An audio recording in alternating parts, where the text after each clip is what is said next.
नमस्कार बंधू भगिनींनो, मित्रमैत्रिणींनो. एक अतिशय महत्त्वाचा विषय एका कोर्सच्या निमित्तानं आपण बघणार आहोत. डीप लर्निंग या एज्युकेशनल प्लॅटफॉर्मवर हा सबंध कोर्स तुमच्यासाठी उपलब्ध असणार आहे. वेगवेगळे युनिट्स याच्यामध्ये आपण केलेले आहेत आणि या निमित्तानं तुमच्या माझ्या जीवनाशी निगडीत असलेला एक अतिशय महत्त्वाचा भाग ज्याबद्दल चर्चा होणं गरजेचं आहे, जो भाग आपण समजून घेणं आवश्यक आहे. आणि यासोबतच आपल्या जीवनाचं जे ध्येय असतं की आपण एक आनंदी आयुष्य जगावं, त्या दिशेनं मार्गक्रमण करताना हा सबंध विषय आपल्याला अतिशय कामाचा असणार आहे. स्ट्रेस मॅनेजमेंट, ताण. तुमच्या माझ्या आयुष्यामध्ये कायमस्वरूपी ताण हा येत असतो. अगदी आपल्या नकळत देखील तो बरेच वेळा येतो. किंबहुना असं म्हणायला हरकत नाही की मानवी जीवन हे ताणासोबतच असतं.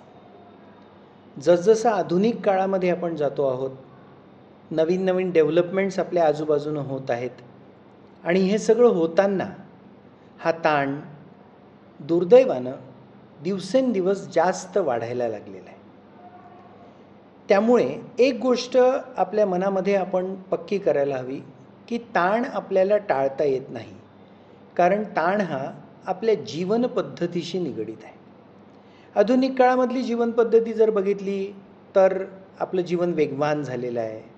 खूप साऱ्या कॉम्प्लेक्सिटीज आपल्या जीवनामध्ये आहेत. अनेक अडचणी असतात, अनेक फॅसिलिटीज देखील आहेत. पण या सगळ्या तंत्रज्ञानाच्या काळामध्ये वेगवेगळ्या नव्या गोष्टी रोज तंत्रज्ञानाच्या आधारे तुमच्या माझ्या आयुष्यामध्ये वारंवार येत असल्यामुळे हा बदल स्वीकारायला देखील आपल्याला वेळ लागतो. आणि त्यामुळेच आपण कुठेतरी मागे पडतोय का, आपण कुठेतरी असुरक्षित फील करतोय का, असं आपल्या मनामध्ये येतं आणि त्यामुळे हा ताण येत राहतो. आणि म्हणून आपल्याला असं म्हणता येतं की ताण हा टाळता येत नाही, पण या ताणाचं मॅनेजमेंट करता येतं, याचं व्यवस्थापन करता येतं. हे कसं करायचं, याच्या काय पद्धती आहेत, मुळात हे करता येतं का, याचं उत्तर जर द्यायचं असेल तर करता येतं. ताणाचं व्यवस्थापन करता येतं, पण त्याच्यासाठी शास्त्रशुद्ध पद्धतीनं आपल्याला ते शिकावं लागेल. आणि त्यासाठी म्हणून या कोर्सची निर्मिती करण्यात आलेली आहे. या कोर्सचा पहिला भाग म्हणजे आपण एक तोंड ओळख करून घेऊयात की याच्यामध्ये काय काय असणार आहे आणि नेमकं आपण काय करणार आहोत. त्यामुळे या पहिल्या भागात एक तोंड ओळख या स्ट्रेस मॅनेजमेंट कोर्सची. हे सगळं सुरू करण्याआधी मला तुम्हाला काही प्रश्न विचारायचे आहेत आणि त्या प्रश्नांची उत्तरं अत्यंत प्रामाणिकपणे आपल्याला स्वतःला द्यायची आहेत. कारण बरेच वेळा ही प्रश्न देखील आपण विचारत नाही. आपण स्वतःचं मूल्यमापन करत नाही आणि मग ताणाशी संघर्ष करत राहतो.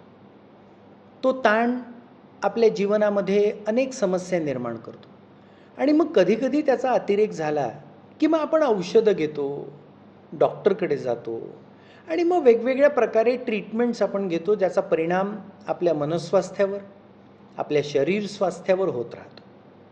त्यासाठी म्हणून अगदी सुरुवातीला या सबंध कोर्सची ओळख करून घेण्याच्या अनुषंगानं काही प्रश्नांची उत्तरं फार प्रामाणिकपणे आपण शोधण्याचा प्रयत्न करूयात.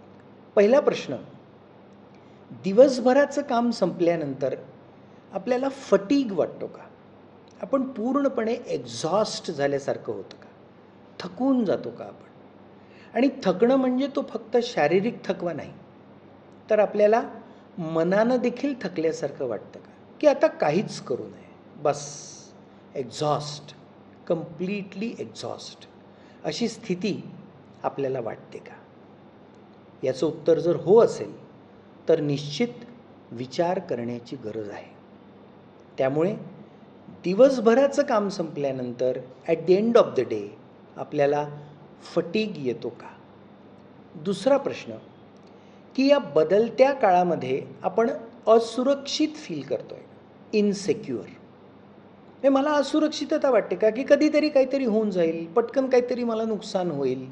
मग ते माझ्या बँकेमधले पैसे कोणीतरी काढून घेईल या भीतीपासून, तर माझ्या मोबाईलचा पासवर्ड कोणी पाहील का? माझी जी चॅट आहे WhatsAppवरची ती कोणी पाहील का? कायम माझ्यावर कोणाची तरी नजर आहे का? कुठे काही ॲक्सिडेंट होईल का? अशी सारखी भीती वाटत राहणे आणि त्या भीतीमुळे मनामध्ये एक असुरक्षिततेचं वातावरण कायम तयार होत राहणे, असं मला होतं का?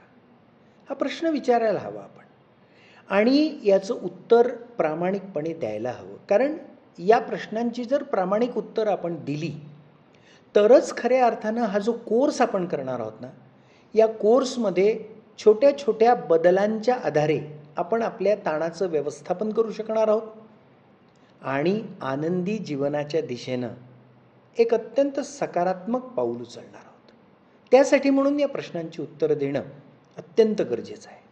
त्यामुळे दुसरा प्रश्न आपण पाहिला, की या बदलत्या काळामध्ये आणि विशेषतः बदलत्या काळामध्ये, कारण बदलत्या काळामधले बदल जे आहेत ना, ते इतके दिवसागणिक होत आहेत. रोज काहीतरी नवीन, रोज काहीतरी नवीन तुम्हाला मला अनुभवायला मिळतं. पण त्यामुळे सुरक्षित फील करण्याच्या ऐवजी आपण असुरक्षित फील करतोय का? आपल्याला इन्सिक्युअर वाटतंय का? ह्याचं उत्तर आपण शोधूयात. तिसरा प्रश्न, छोट्या-छोट्या गोष्टीवर आपण चिडतोय का? आपली रिॲक्शन कशी आहे छोट्या-छोट्या गोष्टींवरची? अगदी साधी गोष्ट असते, पण आपण त्याला रिॲक्ट जे करतोय, ते खूप तीव्रतेनं होतंय का? असं होतं बरेच वेळा. आणि मग काही वेळानंतर आपल्याला असं वाटतं, की एवढं चिडायला नको होतं यार. इतकी मोठी गोष्ट नव्हती. पण त्या क्षणी मात्र आपण चिडलेलो असतो. त्या क्षणी मात्र आपण काहीतरी ॲक्शन केलेली असते, काहीतरी वाईट बोललेलो असतो, काहीतरी फेकून दिलेलं असतं किंवा काहीतरी असं केलं असतं जे करायला नको होतं. तर असं दिवसभरामध्ये आपलं कामकाज करताना, आपलं काम पुढे नेताना, लोकांच्या संपर्कात असताना, कुटुंबाच्या संपर्कात असताना, मित्रमैत्रिणींच्या संपर्कात असताना आपण असे वारंवार चिडतो आहे का? आपलं चिडणं वाढलं आहे का? आपल्याला राग जास्त येतोय का? आणि तो राग आपल्याला कंट्रोल करता येत नाही, असं काही होतं आहे का?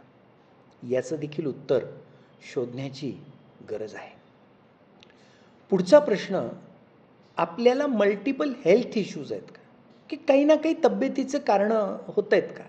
कुठे पायच दुखतोय, कुठे पाठच दुखते, कुठे मानच दुखते, कुठे डोकंच दुखते, ॲसिडिटी होते आहे, असं सारखं फ्रिक्वेंटली मधून-मधून मला होत आहे का? हे देखील शोधण्याची गरज आहे. कारण हे जे काही आहे, हे सगळं त्या ताणाशी निगडीत आहे. आणि म्हणून मला या बदलत्या काळामध्ये, विशेषतः या आधुनिक काळामध्ये माझे हेल्थ इश्यू वाढलेले आहेत का? माझे तब्येतीच्या तक्रारी माझ्या वाढल्या आहेत का? या प्रश्नाचे उत्तर आपल्याला द्यायला लागेल. आपण मल्टीटास्किंगमुळे थकला आहात का? एकाच वेळी अनेक कामं करणं. जसं मल्टीटास्किंग हा शब्द मोबाईलच्या बाबतीत वापरला जातो, की एकाच वेळी आपण WhatsAppही बघतो, एकाच वेळी आपण Instagramही बघतो, एकाच वेळी आपण मेल देखील चेक करतो, दुसऱ्या वेळी एकाच वेळी आपण मेसेज देखील पाहतो. असं मल्टीटास्किंग, मल्टी स्क्रीन्सवर जे चाललेलं असतं, त्याला मल्टीटास्किंग म्हणतात.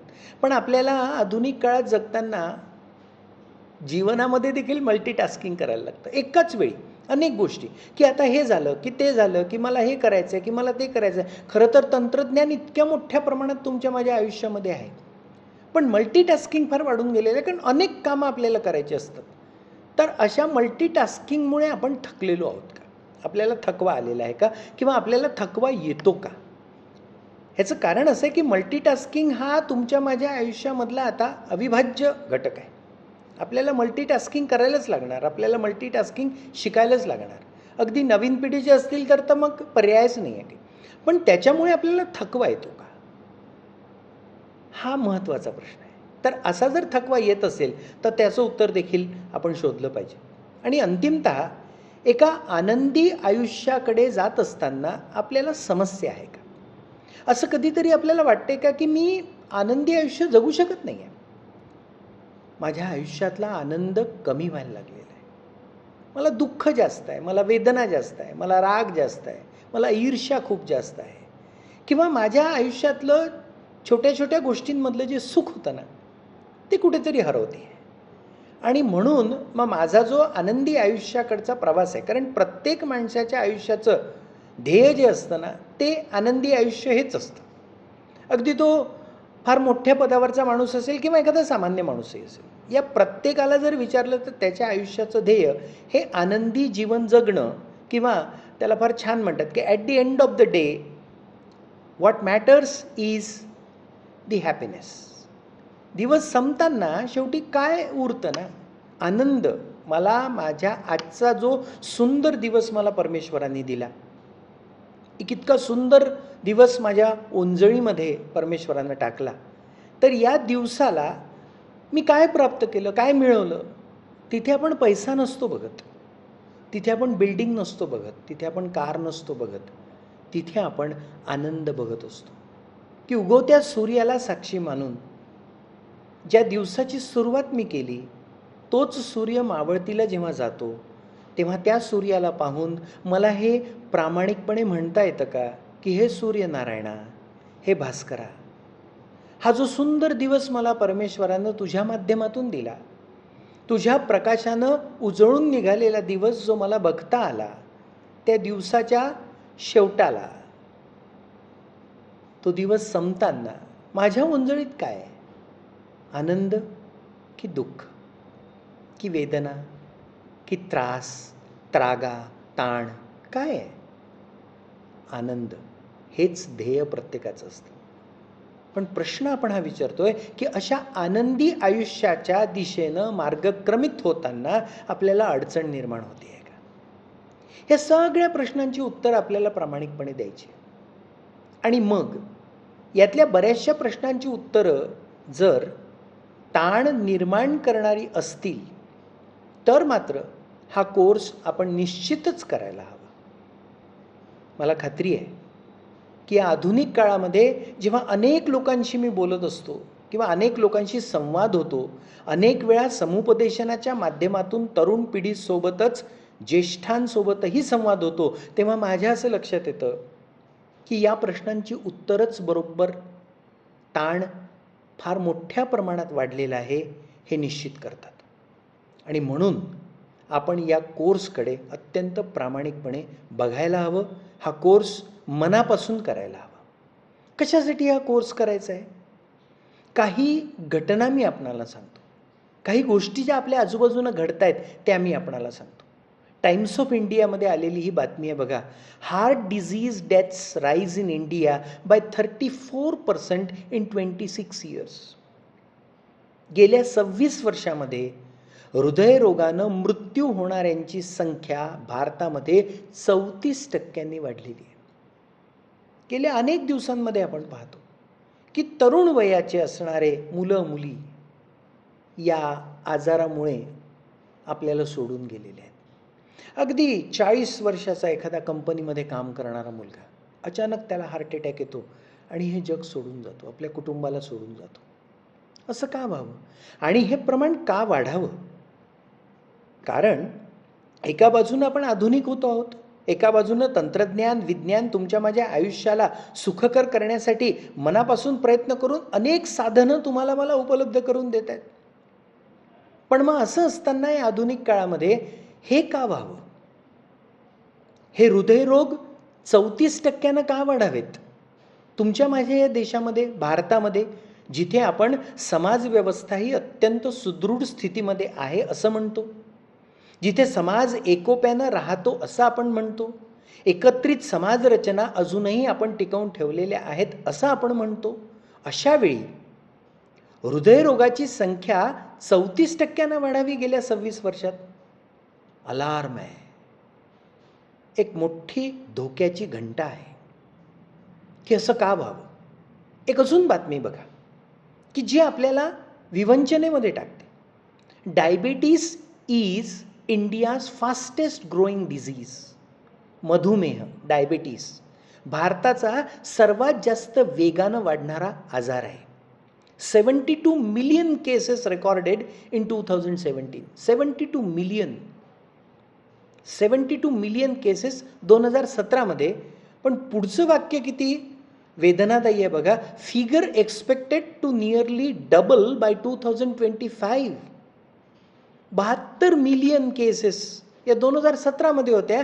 पण असं प्रेडिक्ट करण्यात आलेलं आहे, असं अंदाज वर्तवण्यात आलेला आहे की 2025 पर्यंत ही संख्या डबल होईल. म्हणजे 144 मिलियन डायबिटीसचे आजारी असणारे लोक आपल्या देशामध्ये असतील. आणि आपल्याला कदाचित माहिती असेल, नसेल, डायबिटीस हा आजार गोड खाल्ल्याने होत नाही. डायबिटीसचं मूळ कारण गोड पदार्थ नाही.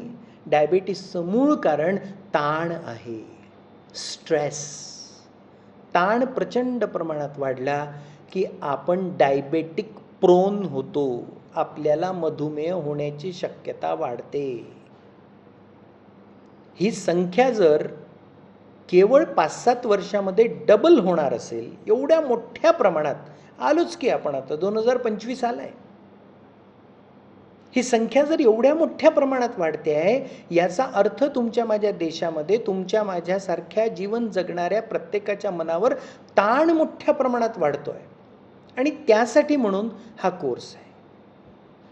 ताणाला आपल्याला दूर सारता येत नाही, त्याचं व्यवस्थापनच करता येतं.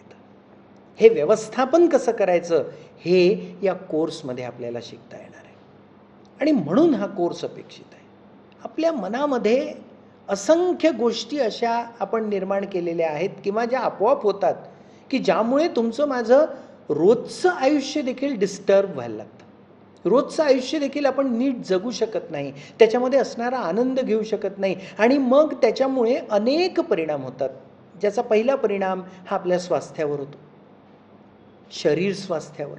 दुसरा परिणाम हा मनस्वास्थ्यावर होतो. तिसरं आपलं कौटुंबिक स्वास्थ्य बिघडतं. चौथं आपलं सामाजिक स्वास्थ्य बिघडतं. आणि असं बिघडत असल्यामुळे आपण समाजापासून तुटायला लागतो. आणि मग एक आनंदी आयुष्य जगण्याचा जो खरा मार्ग तुमच्या माझ्याकडे आहे ना, तो आपण विसरून जातो, किंबहुना तो आपल्यापासून हळूहळू दूर जातो. त्यासाठी हा कोर्स आहे, हा अभ्यासक्रम त्यासाठी आहे. हे केवळ भाषण नव्हे, हे केवळ लेक्चर नव्हे, तर यामध्ये शास्त्रशुद्ध पद्धतीनं आपण हे समजून घेणार आहोत की नेमकं ताण म्हणजे काय आणि त्याचं व्यवस्थापन कशा पद्धतीने करायचं.